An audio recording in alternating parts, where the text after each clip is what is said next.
Human minds are hardwired for stories, and it goes back thousands of years to campfires where we were gathered around and things were taught. And certainly as children, nursery rhymes and fairy tales were teaching through these stories that are remembered more than some kind of lecture or lesson. There are 8 great stories that humans have told, and I've analyzed the 100 greatest business books. They follow these models. The first story and the oldest story is the monster story, overcoming a monster. Every horror film, Jaws, Dracula, Beowulf, is this plot. The second story is the little against the big. It's the Cinderella story, the underdog story, the rags to riches story, the David versus Goliath story. The next two are a comedy or a tragedy solution. It's not about being funny or sad. It's about how they solve the problem. For example, we're lawyers in Washington, D.C. We're so busy, we have no time to meet women. I know, wacky idea. We'll crash weddings on the weekend and women will be all dressed up and looking for romance, wedding crashers. Or, oh, I have stage 4 cancer. I'm a high school chemistry teacher. How am I going to take care of my family when I die? I know.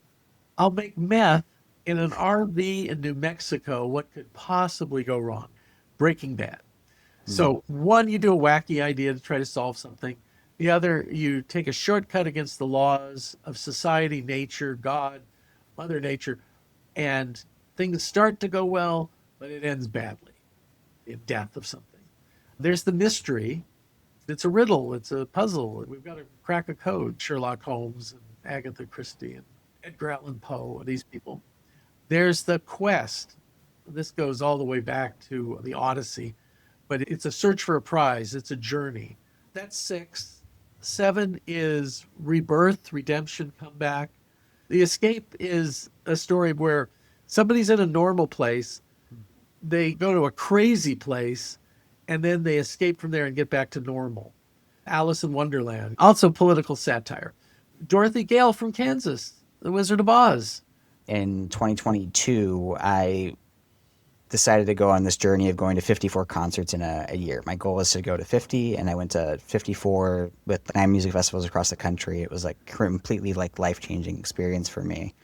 I got some valuable things, but one of the things that they said was just, kind of keep writing all of the things that are coming up. And like when you go through a year of like really intense experiences, there's so many different things. And so what do I actually keep in there, or what do I not keep in there? I haven't touched it honestly much in the last like 8 months, because I've been like, I have this like dragon to slay now of the editing. Yeah. And I'm like, where do I start? Because even just the idea of reading through 300,000 words of my own writing feels daunting. Are you open to a suggestion? Absolutely, yeah. Feel free to do any live coaching you want to do. There's the idea of the 20 essay book. And, 17, 27. The magic is not an exact number, but it's around 24 essays. And of those stories that are in there, what are the most interesting stories? And if you had to rank order them, what is the most interesting story? That's your first chapter. Some people say the second most interesting story should be the last chapter. I have a different view. I'd probably do my second most interesting story as the second chapter. And then once you've got them engaged, they'll be with you. It was like post-COVID, and right when COVID was like ending. And I was kind of going stir crazy, and there were this couple that I met online, and they were like, hey, we have this free ticket to come to Base Canyon with us. And I had been in music festivals and knew that was one of the things that I loved. Yeah. But a lot of my life, I didn't really know what I loved to just do for fun. I didn't know what sparked joy for me, right? I knew what I loved to do for work. I knew I liked making an impact, but I didn't know, what did I just like to do when I wasn't trying to save the world, essentially, right? And so I went with them, didn't know any of the artists with there, fell in love with the scene. I felt like I found, for me, I was raised in a really religious, conservative form of Christianity that I found that most of the Christians that I ran into didn't embody the type of Christianity that I saw in the Bible and was there. And when I was in this rave full of a bunch of people doing drugs, wearing the craziest outfits, doing whatever, I felt more loved and accepted for every part of me. The kindness that was treated to me out there just changed my life. And so I went to EDC Vegas like a month after that because I had saved up all this money and I had a vacation lined up and I didn't know what to do. And so I was just like, I just went on a solo trip there and got done with that and was like, I just want to do as much of this as I can because I didn't have like an adolescent period where I did a bunch of partying and had a bunch of fun and just crazy experiences. And I was like, I'm just gonna go hard as I can for 1 year, basically try to go to a show a week, which is how I got to the number 50 because it was like two less than a week. I did math and spreadsheets to figure out like how I wanted to get there. So I made that my goal. And then that experience just changed my life in a million and half and other dozen ways from going to all of these different experiences. You said over 50? I went to 54 54. in a year. Yeah. 9 music festivals. I counted one day as a music festival, which is way more than one show, but I counted it as one show because if anybody challenged me on it, I wanted to be able to be like, no, I went to like way more than I kind of needed to in case I ever fell off. But yeah. So it's 54 shows.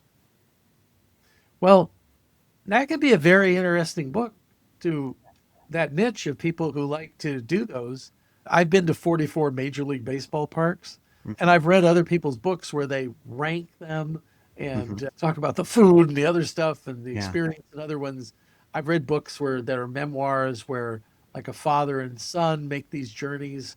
So there's a tradition in publishing for a book like this where you're sharing this experience which can help other people plan their experience to do Yeah, something. and that's kind of like my hope. It's like a blend of one of my favorite financial books actually is I Will Teach You to Be Rich mixed with Fear and Loathing in Las Vegas. It's like a blend of like those two things moving Hunter together S. where Thompson, yeah. Um Gonzo journalism. yeah, and because it kind of is a little bit of gonzo. It's very like feet on the ground and like bringing people into the experience of it all and wild journey stuff. And also the two things I get asked about the most are like the stories of what happened, and then I also get the questions of like how did you actually do it? Like how did you afford it? How did you plan it? How did you physically? Because it's like I don't know, you've probably never been to a festival, I'm imagining, but they're very energetically taxing to be going for 3 straight days and dancing and partying and recovering while also still working a full-time job and doing all that kind of stuff. And I think like my hope is that on one hand, I definitely hope it appeals to ravers, but I also hope it appeals to people who haven't taken that journey for themselves yet. I hope it inspires someone, whether it's raves, I don't care if it's a rave or not, but like that it inspires them to take that leap into what they love, I think. Yeah. And I bet like the Zen proverbs you spoke about and Mhm. fables that maybe there's a message from each one Mhm. and let the reader use discernment to figure it out what it is for them. Yeah, yeah. And so there's a lot of that in my book. And so I'm like, okay, so what do I have all this different stuff. I'm like, when I hear questions that I often hear at book workshops or those kinds of things where it's like, well, who is this for? And da, da, da. I'm like, I don't know, for the person who wants to read it. I get lost in sort of trying to niche it down or trying to figure out like what archetype or whatnot I put it to, you know? Yeah. Well, it's an important part of the process is that I say you should interview at least 9 people who you think are like the target audience and talk to them about what they want and what they're Mhm. interested in and what Yeah. is meaningful to them. You can find out more with 9 depth interviews than you can with 9 focus groups. I encourage people, Hmm. if you're going to write a book, when they say, oh, have an avatar, have this, I say, interview some real people. Hmm. I like to do it on Uh, Zoom and I like to transcribe it. And hmm. I look for common language that people have Yeah. and, and give them that language back. Yeah. I love that advice. I think that's really helpful to be able to like kind of sit down and explore because that's when I'm thinking back, like I think that's even though they've had small questions, they've never been like an interview, like it's those moments where people have said that. Do you see one of those kind of 8 archetypes that you described with that kind of journey? Is there one that you think kind of fits the Well, mold? let's work it through. It's not Okay. a monster problem. Hmm. Yeah, I've got what it is already, but I'll just Okay. walk you through back. It's not an escape story. It's not a comeback or redemption story. You weren't Mm. like at the bottom of your life and then came and did this. It's not underdog. It's not a wacky idea, and it's not a shortcut idea. So now we've got two left. It's not a mystery. So that leaves it's an odyssey. It's a quest. Hmm. It's a journey. And what did you learn along the journey? And Yeah. what you were called to this quest. And you were probably reluctant. So I would read some things about quest stories. And there were probably people along the way who I don't think you did this all alone. No. Yeah. Yeah. Okay. So people joined on the journey, Hmm. and you thought you were going to get one prize, Hmm. but you got a bigger prize, which was some knowledge that you didn't have before you started. Yeah. So those are some of the things about a quest story that you could look at. And whenever a book is about a road, a river, a path, a journey, a how to, it's a quest. Hmm.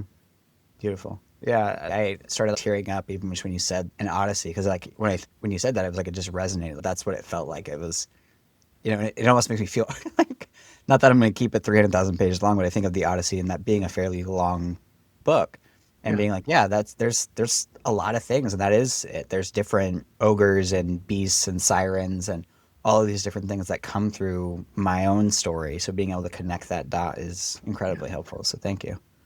Yeah.